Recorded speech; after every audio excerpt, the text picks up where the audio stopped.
These are my note cards. What would you do if you had very few toys and no television? Well, if you're Shigeru Miyamoto, you'd create toys out of wood and string and make puppet shows, or create a flipbook from your imagination. You would also ride your bicycle, exploring the town further and further away from home. According to the New Yorker magazine, this is what the life was like for Miyamoto growing up. Hi, my name is Mercurio, and I'm going to tell you about Shigeru Miyamoto, an innovator in the video game world. I will tell you about his background, his career, and his innovations. Miyamoto was born in 1952 in Japan. He grew up and still lives in Kyoto, Japan, which is also the home of Nintendo headquarters. When Miyamoto was 7 or 8, he was exploring the wilderness where he found a hole in the ground. He was so fascinated with the hole in the ground, the next day he brought a lantern with him and went down the hole.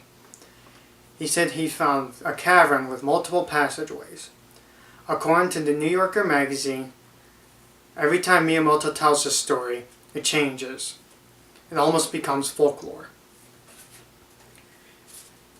The former president of Nintendo, Hiroshi Yamauchi, went to the same school as Miyamoto's father. And in 1977, Miyamoto met Yamauchi. Yamauchi was so impressed with Miyamoto, he gave him a job as a concept artist, even though Miyamoto had no training.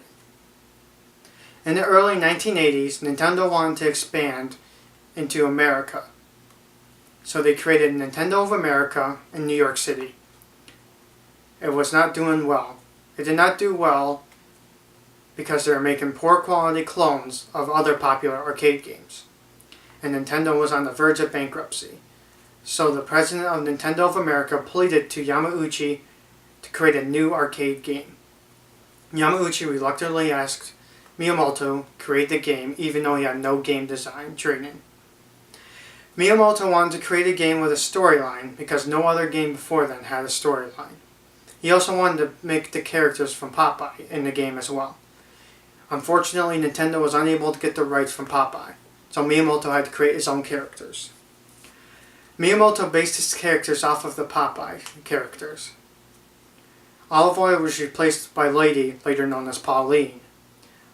Bluto was replaced by Donkey Kong, and Popeye was replaced by Jumpman, later known as Mario. According to Iwata Asks, Donkey Kong was the first game that allowed people to jump, and it also was the first game that had multiple stages in it.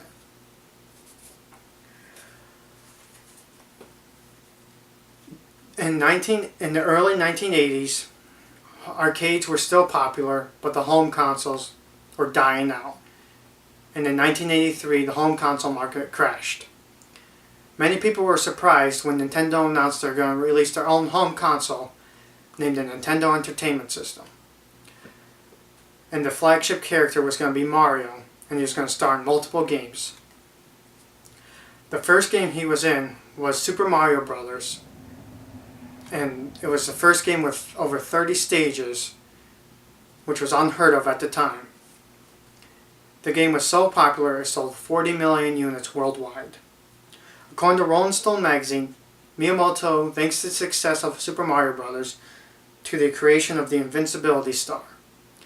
Even though most of the development team did not want that in there, Miyamoto insisted on keeping it in there.